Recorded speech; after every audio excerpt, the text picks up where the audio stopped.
Mm-hmm. So I mean, and I kept my eyes open to see. So I let somebody come by, and finally in the distance I saw someone, and I just did not respond to his inquiries at all. Mm-hmm. Yeah, And felt very uncomfortable.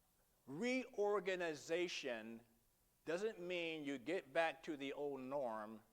Reorganization, oftentimes, if you're a victim of a crime, is that you establish a new norm. And you establish new boundaries, you establish new parameters, and we're going to talk about that tonight. If there is a home invasion, you may go out and get a security system that you didn't have before.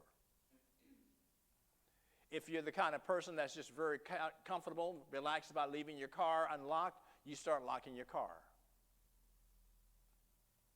My car's been broken into. Not here, back in California where I used to live. And I'm probably the most careful individual now about locking my vehicle. It's reorganization. And we're going to talk about that because when you start talking to victims of crime, particularly when it's immediately after that crime, you need to be aware of the phase that that person will be in and how to relate to them and how to understand them. And the last thing you want to do is say, oh man, don't worry about that. That happened, but it won't happen again. You won't go over very well. Okay, let's bow our heads in prayer. Do I have a volunteer to pray? Thank you. Lord, we just thank you for this time that we're about to Mm-hmm. have together tonight, and we just ask that you would be in every topic that we talk about, Mm-hmm. and above all that we do talk about some things that are probably tough to hear, that we just know that you are sovereign over it all, and that you ultimately have the final authority over all situations. So, we just thank you for that, and just bless our conversation tonight. Amen. Amen. Thank you very much. I want you to turn to Module 2, your workbook, Module 2, Participant Guide is the scope of crime and reactions to victimization. Module 2, the scope of crime and reactions to victimization.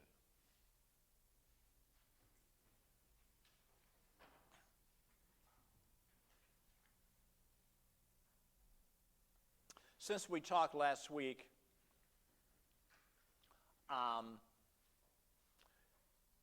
several things have happened throughout the week in our, the KC metropolitan area. That's a pretty large area that includes Kansas as well as Missouri, KC metropolitan area.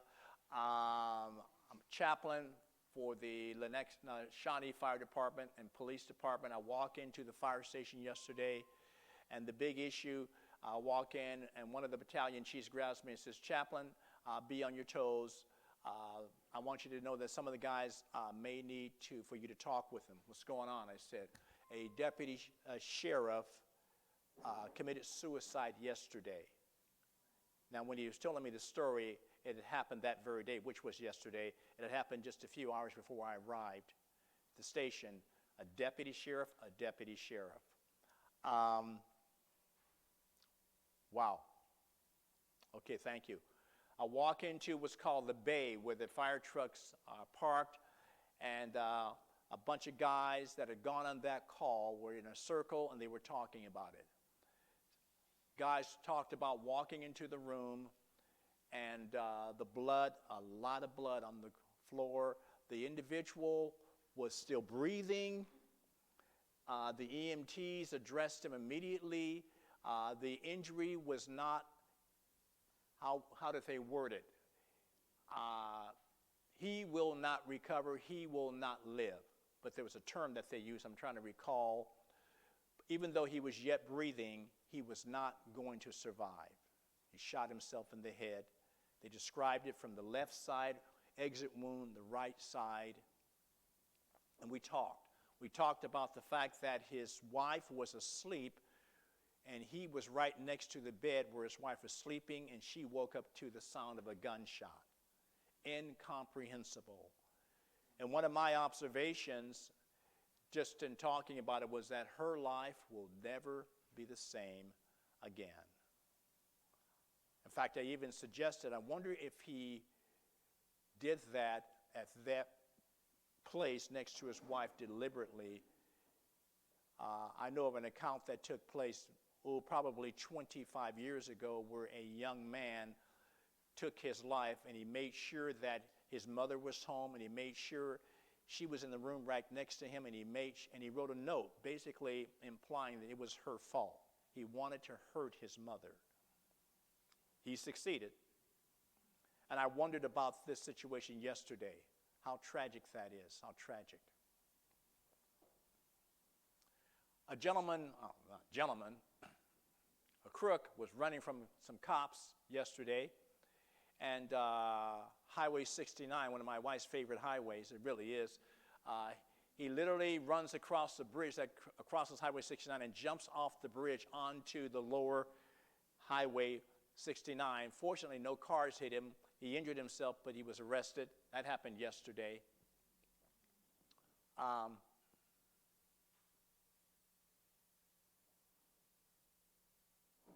We live in a broken world.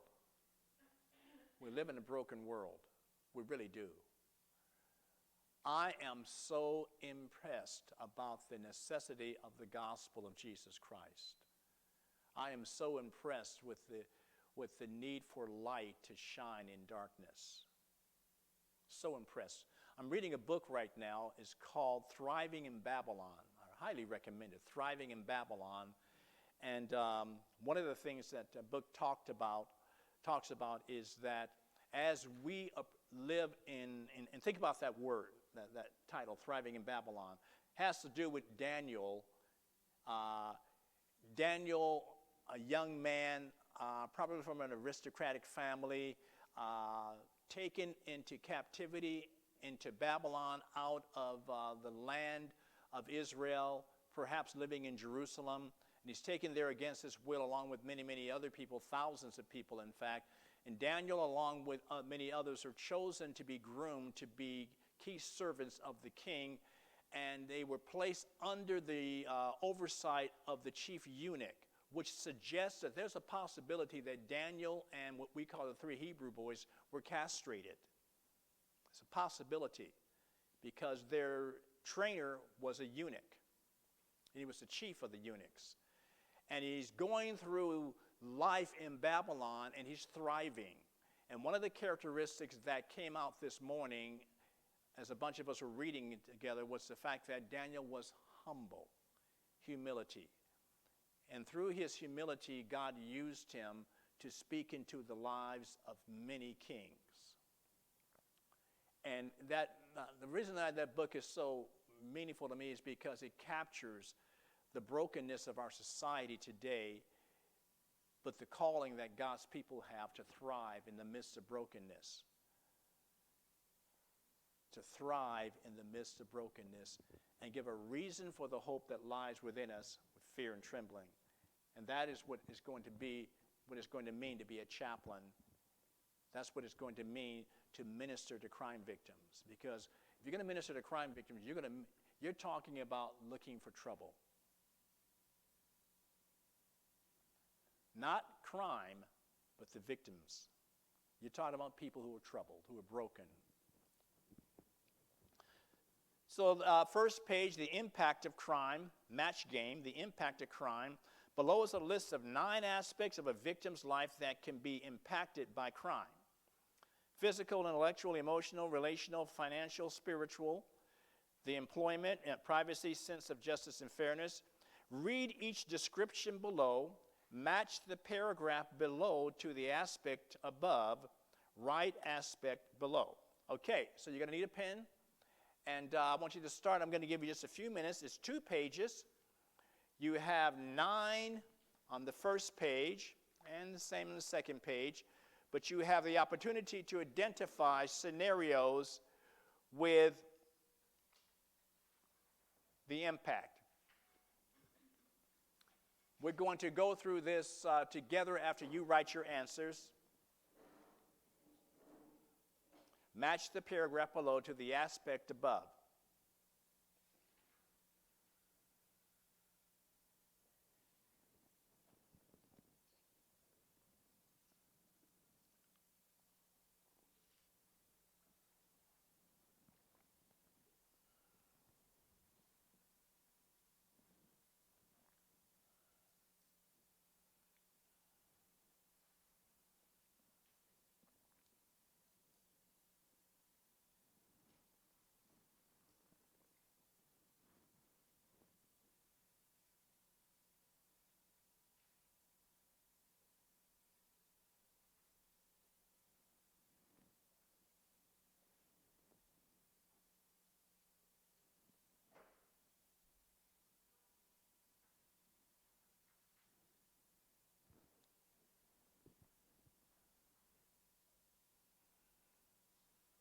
I'll give you 3 more minutes.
Ooh, about 45 seconds.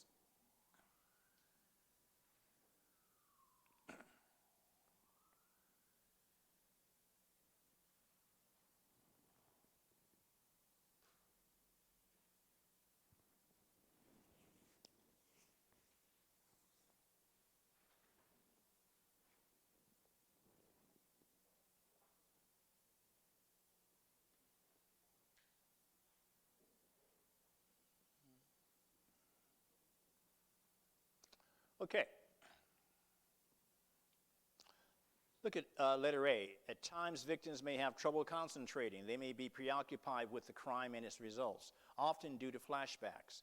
The victim may appear to make irrational decisions or suffer from loss of memory.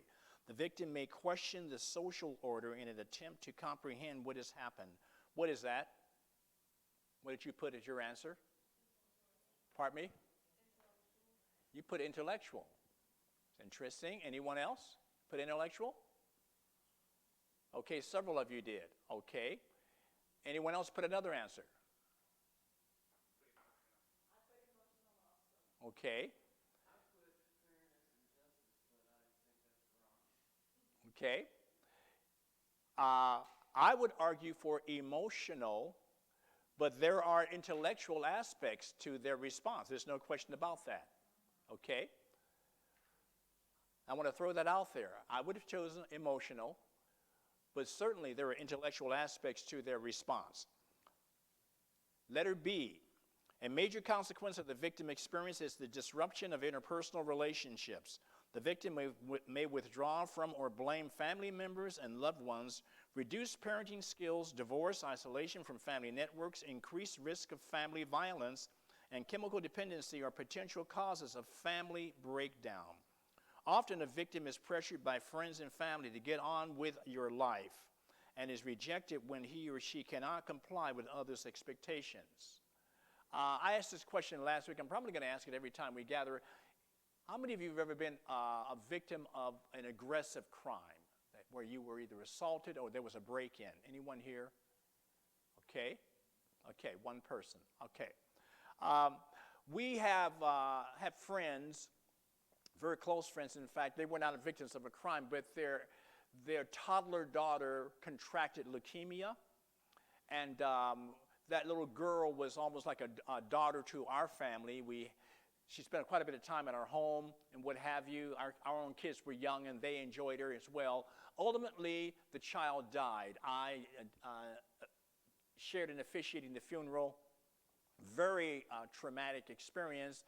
And one of the things that we looked for, and we actually rallied around this mom and dad to help them with, was we were aware of something, that people that go through such trauma, and particularly if it's a crime, are oftentimes will resort to divorce. Are you aware of that? It is very, very common for a couple to go through a traumatic experience and end up in divorce. You need to know that when you're talking to victims of crime. And the scenario here is that You have family members sometimes that say, hey, get over it. It happened. It was 3 years ago. Never, not only say get over it, don't allow yourself to believe people can just get over it. As a result of an adult committing suicide, this adult's parents, after about 2 or 3 years after the suicide, they began to come to me for counseling. And I began to meet with the wife initially, then the husband, and then as a couple. And by the grace of God, I was as shocked as anyone that they were as impacted as they were, dramatically impacted by just our weekly meetings. I'm not exaggerating. I was more shocked than anybody. I mean, their lives were turned around. I didn't think that was going to happen. They now head up a ministry. It's called Grief Support. And Grief Support is a group of people that meet on a weekly basis who've lost loved ones. And people are finding healing in the church and outside of the church through this couple's ministry. They've gone for training, extensive training. My wife, who lost her identical twin sister just a couple of years ago, attended the Grief Support group and was dramatically impacted. My point is, God can redeem anything. Be sensitive, though, because it is very common for us to think that, okay, my wife lost her identical twin sister. Okay, it'll be 3 years in October? 2 years in October. Okay. Identical twin sister. In fact, her twin married a pastor, like she married a pastor. Literally. You just use your imagination. They were close. They grew up together. I even have an article when they were little girls, and you couldn't tell them apart, and they were being interviewed, twins. In fact, when our oldest son, he was probably 3, 4, he was sitting in one of their laps, and they were sitting next to each other, and he's doing this. And then he finally says, which one of you is my mama? I'm literally, that's a quote. He didn't know. Which one of you is my mom? He's doing, this poor kid was this, good Lord. And we were watching him do it. And the twin teased him and said, I'm your mama. And she wasn't. That's how close they were. In the process, we have learned that there's no set amount of time that a person should grieve. You know, you think, okay, grieving will take place. She'll be grieving about a year or two, then she'll be over it. No, that's not true. Never tell a person to get over it. It all depends on your relationship with the person who died or the relationship with the crime. And it also depends upon your personality. Never tell a person, get over it. Letter C. In addition to obvious physical injuries, a victim may suffer nightmares, changes in sleep patterns, extreme fatigue, impotence, extreme weight changes, and chemical dependency or an exaggerated startle response. Often emotional stress creates physical problems. What is that? Pardon me? Physical. It is. It is. Yes, it is. D, expenses are incurred for medical treatment in hospitals, funerals, psychological counseling, cooperation with the investigation, prosecution costs. Obviously, what is that? Financial. One of the things that we're looking forward to is to work with you and discovering what are the resources available in our communities for people that are victims of crime. And there are funds set aside for victims of crime through our government that can be accessed. Interaction, letter E, interaction with law enforcement agencies and the criminal justice system may produce a number of problems for victims who are unfamiliar with the process. The police or prosecutor may be insensitive or fail to provide information. Victims must learn to cope with postponements and continuances, plea bargains, numerous trips to officials' offices, release of the criminal, and light sentences. Victims often have to face the defendant in the courtroom or sometimes in the corridor of a waiting room. That's not an exaggeration. Often victims must confront the realities of a court process that does not meet their expectations for justice. In many cases, the crime is never solved. What is that? What is that? Yes, it is. Yes, it is. The role that an advocate will play, a chaplain will play, is to help them through that whole system and say, look, I went to court. I had to get a cab. I didn't have the funds, but I had to get a cab to go there. No one picked me up. The criminal was taken there in a vehicle. Of course he was. And I'm there by myself, and I just feel victimized again. That is very, very common. The role that you can play is to be with them. The role that you can play is to reassure them. The role that you can play is communicating with them on an ongoing basis. Because you know the statute of the woman holding the scales that represents our justice system? And she reflects that justice is fair. I can prove to you justice is not fair. I'll quickly prove it to you. Let's say I'll be the bad guy. I'm the perpetrator of a crime. And let's say that Pastor Troy is the victim. Let's say that I jacked him on the streets, took his money, beat him up, and left him there. I'm arrested, and let's say that Pastor Troy is poor. He's struggling to make ends meet. He's raising 4 kids, 5 kids actually, and he's struggling to make ends meet. Poor city preacher. And let's say that I drive a vet. I got money. It's questionable as to where I get my money, but I do have money. And how do you plead? I plead not guilty. And Troy knows I did it. He saw me. And I say, Troy Campbell is lying. I wasn't there. In fact, I was at my girlfriend's house. And, of course, she is going to say, yeah, he was with me, all right. And she's half scared that if she doesn't say I was with her, what's going to happen to her? Because I've already beaten up a preacher. What am I going to do to her? And then I hire attorneys who specialize in outdoing and outwitting forensic science. These guys are sharp. I hire attorneys who are extremely shrewd as defense attorneys. They're known for getting their clients off. And there are such attorneys.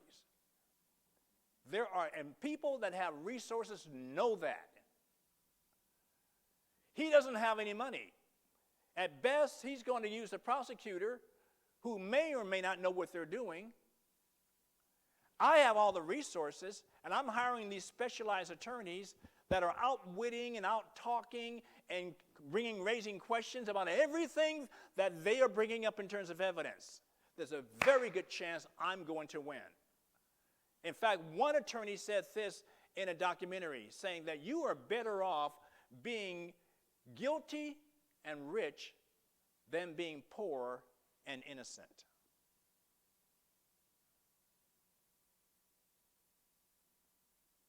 I just induced a tremendous amount of security in our criminal justice system by saying that. You don't believe me? How did O.J. get off? How did Michael Jackson get off? I realize I'm talking to a younger crowd, by the way. You got an O.J. who? Yeah. Orange juice committed a crime?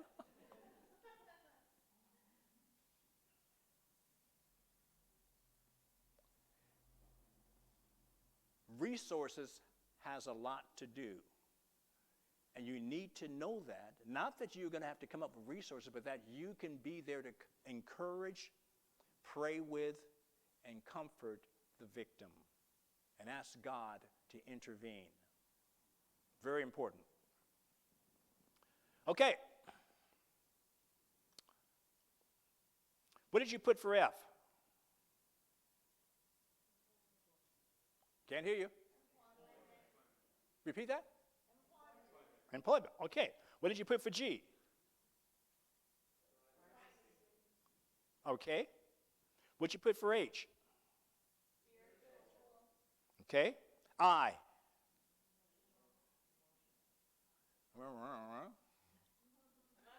Okay, and you can tell that some of these actually would cover 2, maybe 3 even. Go over this again and again and become sensitized. Become sensitized to what a crime victim is going to go through. Okay. Turn over the next page, Calvin and Hobbes. I want you to read the scenario. How many of you do not know who Calvin and Hobbes is? Hobbes is a stuffed animal that comes alive when adults are not around. Okay?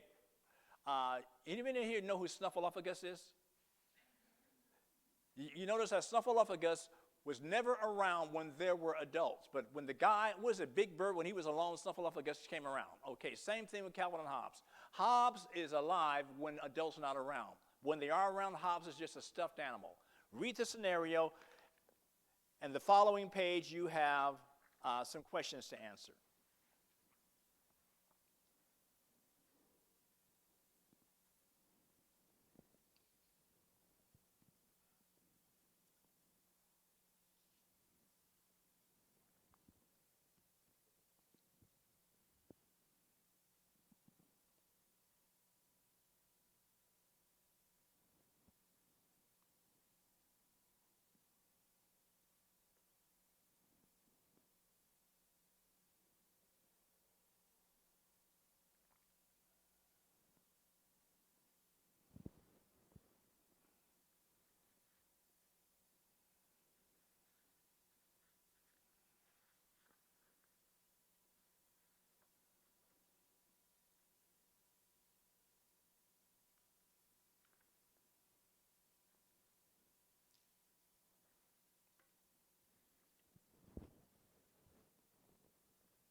on time to wrap it up. 5 feelings of victimization that Calvin and Hobbes experienced.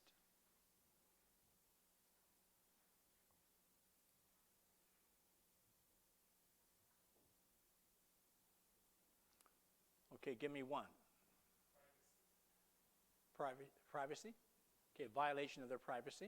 Okay, give me another one.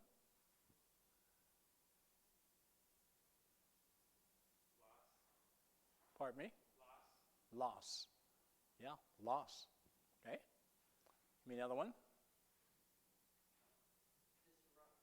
Disruption. Yeah.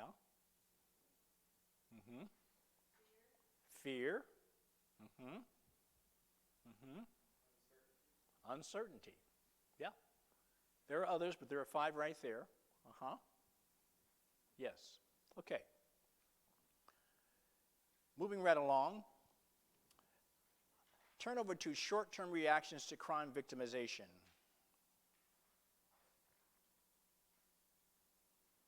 Short-term trauma is defined as that which occurs during and immediately after the crime has occurred. Since few victims are anticipating a violent assault at the time it occurs, they are usually shocked, surprised, and terrified when it happens. Their experiences may be. Go down to spiritual.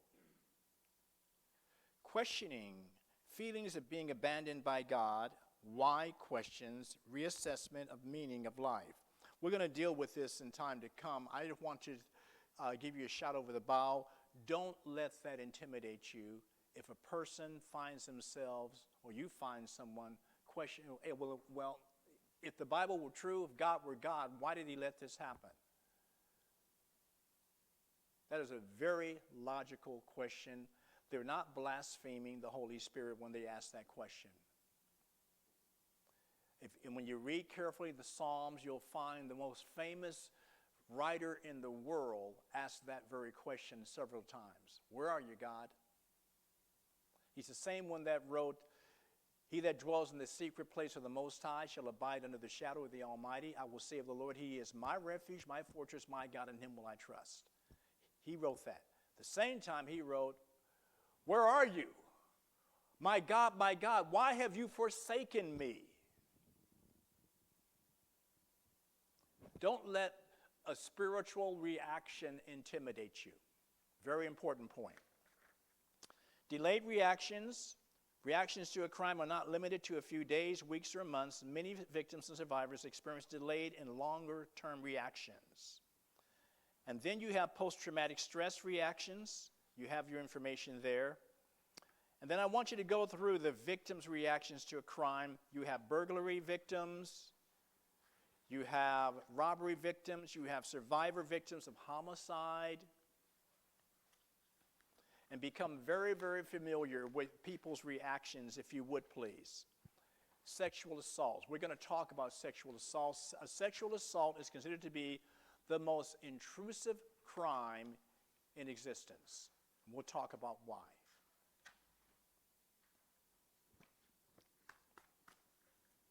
Okay. Pastor? Come on up, please.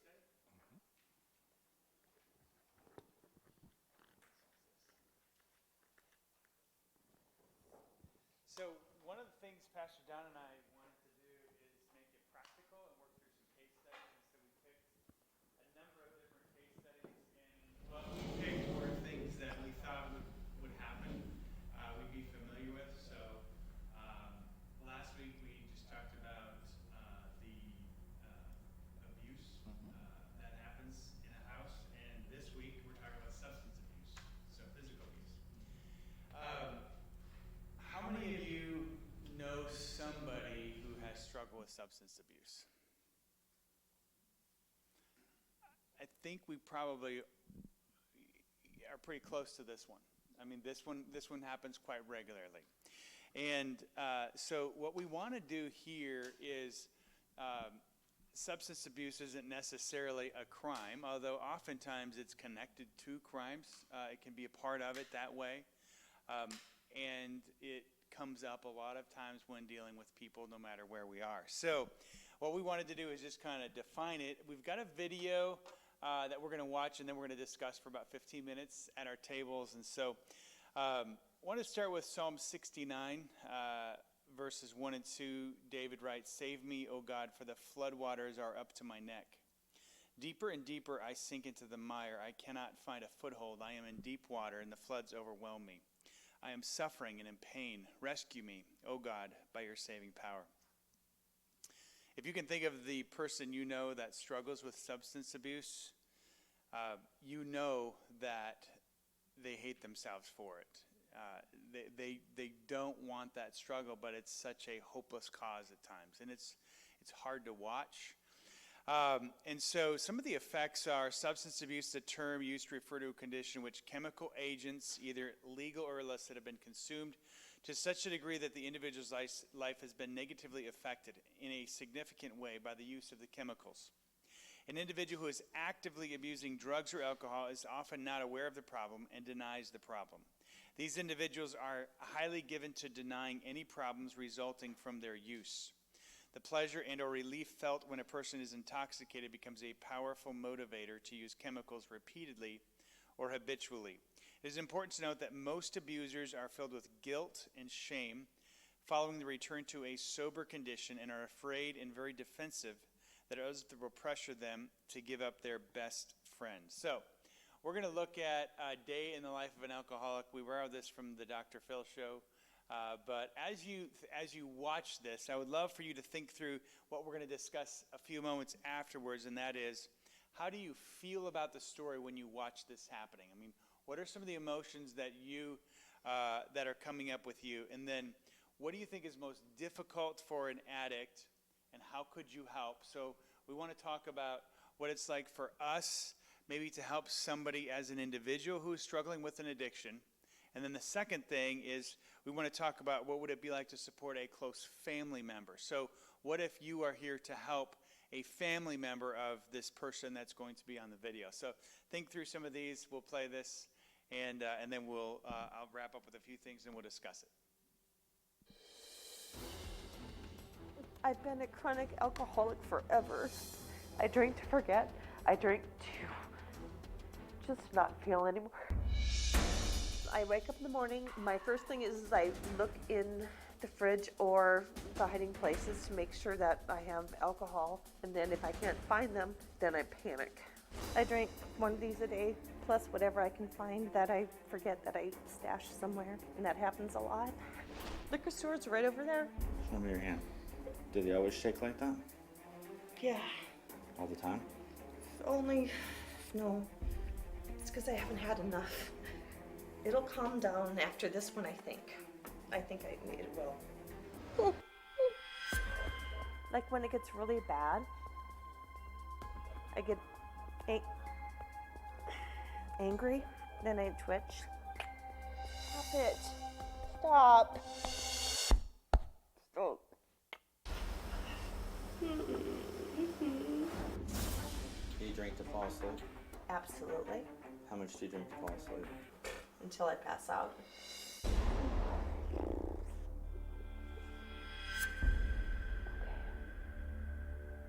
Okay, it's fine. Alcohol is my sedative. Okay, it's fine. It's okay. It's okay. My biggest fear is that I'm gonna die. I will go and wake up and not remember what day it is. Oh. What happened? I think I stopped breathing for a second. I don't know. When I black out, there's moments that I feel like I did something. It's scary. When I black out, I don't know what to do.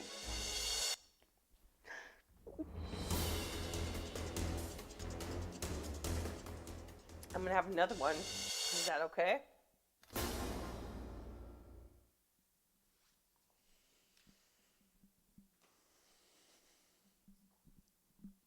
So I want to read through a couple of these things, and I'd love to discuss this.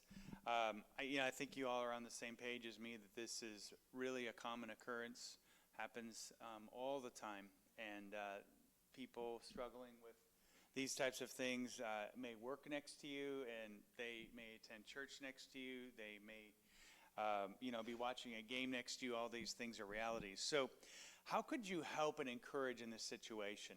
And it's incredibly common. The substance abuser may believe that he or she cannot expect to be treated with respect by others. In order to be as tough as we need to be, we must first be clear in our love, and concern for the abuser.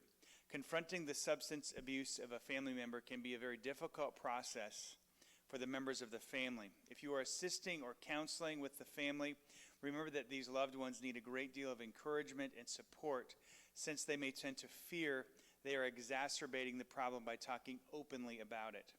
Praying with them, listening to them process their feelings, and keeping them focused will help them stick with what needs to be done.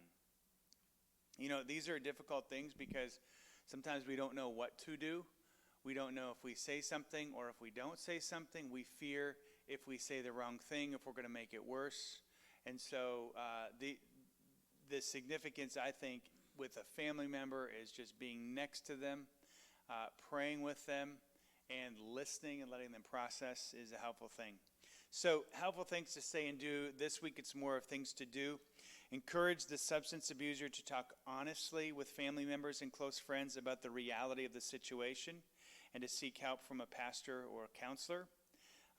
This is really important to talk about it and to create an open environment to talk about it. So sometimes somebody might get the nerve up, and it could take weeks and weeks or months to bring the nerve up, to bring it up to you or to somebody else. And a wrong response would be to lay into them at that point, because they're not going to bring it up again, and we want to help them through it. Another thing to do is encourage family and friends not to overreact with punishing demands out of anger, but rather with firm limits out of love. And so when somebody is close to somebody who is struggling with substance abuse, it may affect our lives financially. If you're close to that person, it might affect them going through jobs, in and out, and those types of things.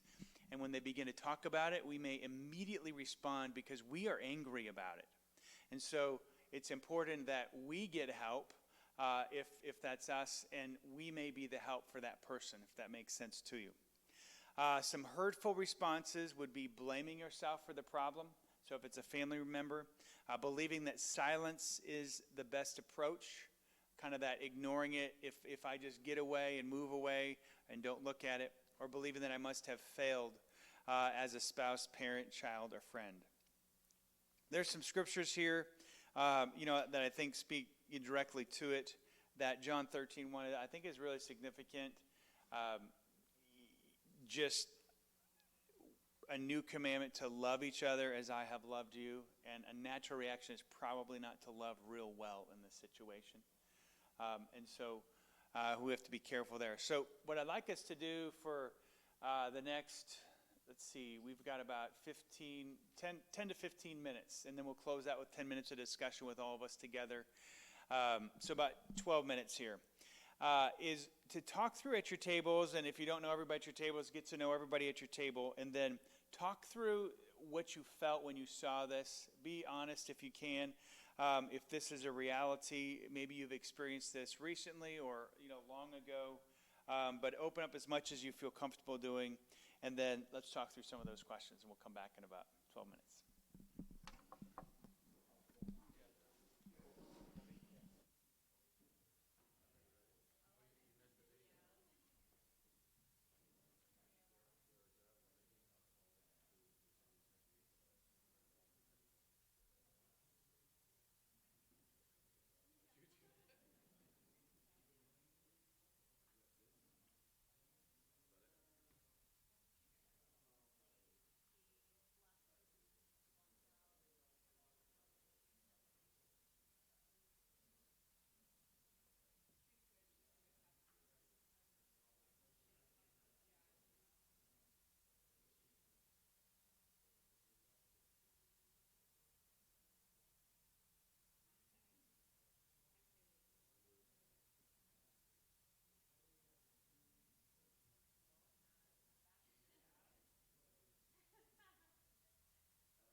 reaction that people need help with after they've been violated or criminalized is anger. Anger. They want to go out and commit a crime. If I can get my hand on the criminal, we solve the problem right now tonight. Today meeting. So anger is, I'm tired of you questioning my intelligence. I'm not questioning it. As I was saying. You say it over now. One of the common reactions or attitudes that I run into with people who've been victimized by crime is anger, because they've been violated. And you can understand. If you've been stolen from, or if you've been assaulted, or you've been lied about, anger. And so one of the roles that you would have to play is helping that person to begin to think rationally. I truly believe what I'm going to say. And give you a little bit of context, my wife and I ran a home for teenage delinquent boys back in the East Coast for a number of years. And they were delinquents. They were all in the juvenile justice system, and they were all, they were gangbangers and what have you. And this is what I would tell them. Nobody gets away with anything. Nobody. We think we do.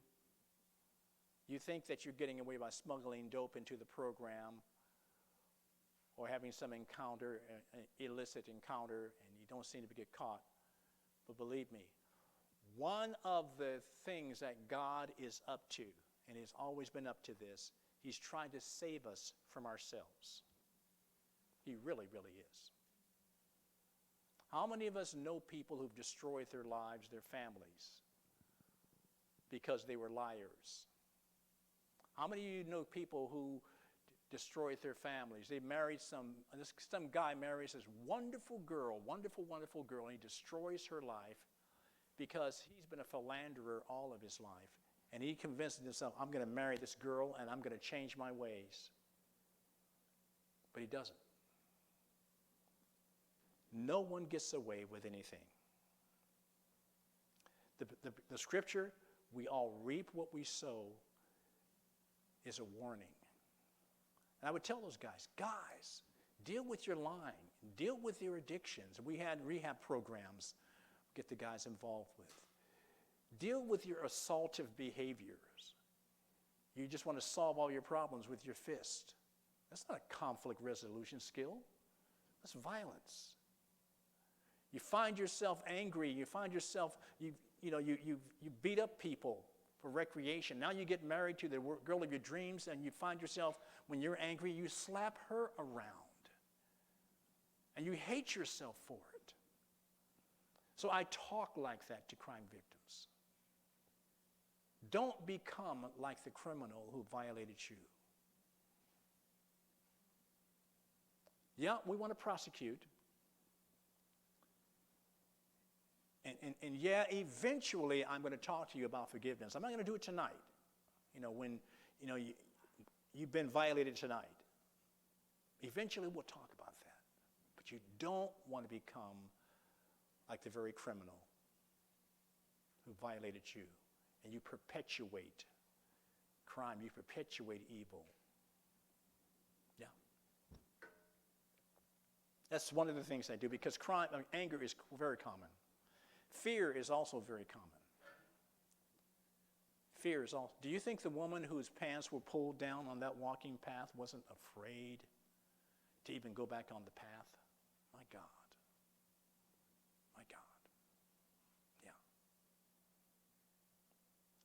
Here's another problem. Then we'll go to another question. And this is a problem.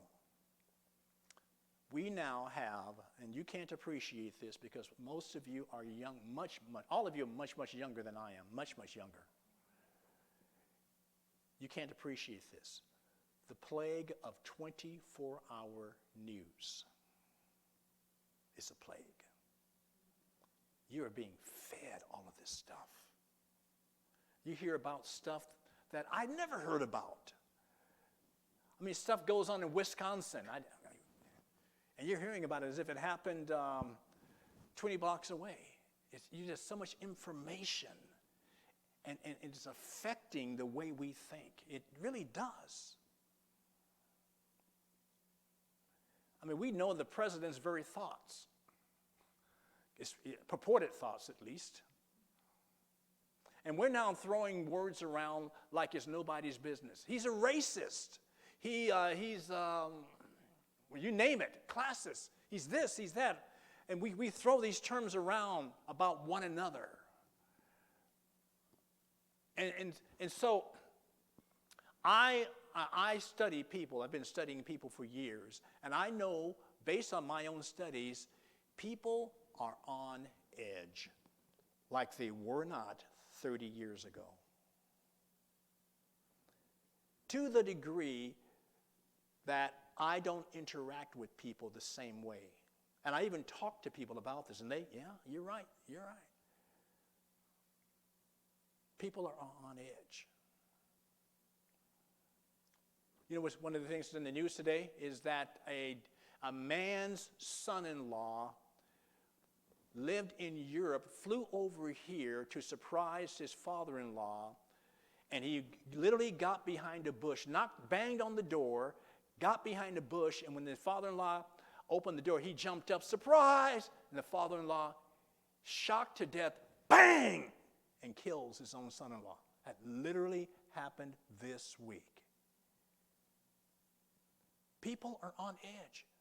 People didn't open the door with guns in their hands 20, 30 years ago. That was the second time that guy opened the door with a gun in his hand.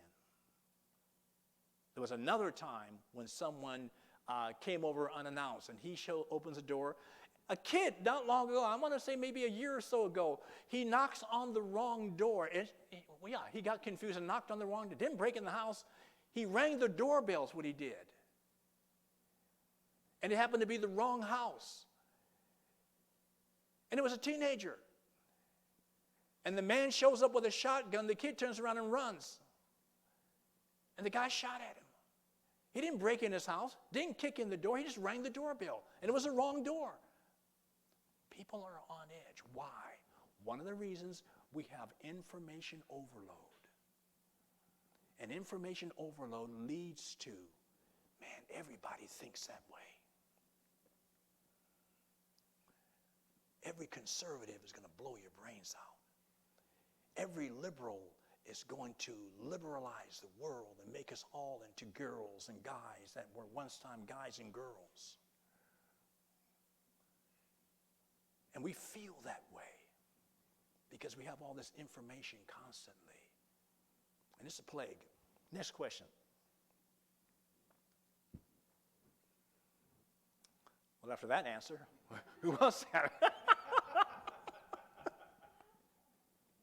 Be aware of that, though. Be aware of that. And when you talk to people, be aware. We're in information overload. We really are. It is different than it was 30 years ago. Any other question? What you get out of tonight if you don't have a question? What do you get out tonight? What are you taking home?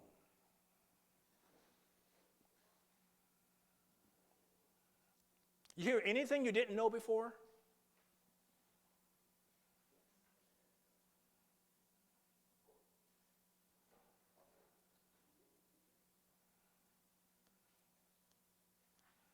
My self-esteem was based on this class. Need to call an ambulance. I was telling my group, so I'm at the School of Pharmacy a couple blocks down the street. And I run a group at the campus that focuses on prescription drug abuse. Mm-hmm. And before this, I didn't have any real knowledge of how to interact with someone who has substance abuse on an emotional or spiritual level. Yeah. And so I thought I learned a lot of really valuable things that I could say or tell other people Mm-hmm. who come and ask me questions about that. Mm-hmm. That's good. That's good. We're going to end on that note, in fact, by saying this. We talked about substance abuse amongst young people. When I was running the home for teenage delinquent boys, my wife ran the school, I ran the home. And at that time, it cost about $45,000 a year to accommodate a kid, and that includes psychological care, education, and food and water. And we had a program, a very strict program. We basically accounted for every minute of their day. But here was our bottom line. We had parent meetings on Sunday nights. And if your kid was in our program, you as a parent were required to show up for parent meetings. I became aware of something that has never dawned on me. It's called parental delinquency. Most of those guys that were in the program were there because of their parents. Love sometimes is tough. Pardon me, love sometimes will compel a person to kick your butt.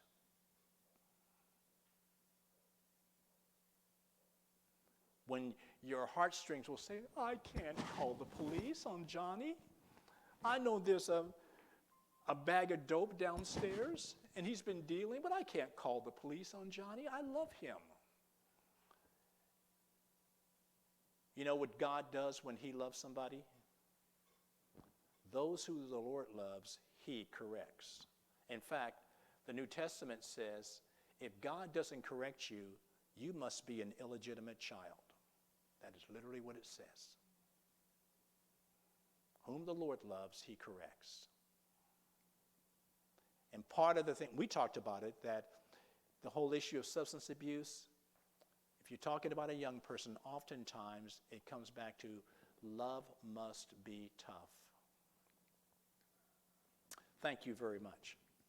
Let's pray. Father, it's good to have been here tonight. We're going over a lot of material and we're going rather fast. But I'm asking that you would plant seeds in the life and heart of each person here. Take this, oh God, and take us places that would be beyond our fondest dreams and use us for your glory. In Jesus' name, amen. God bless. Have a good evening.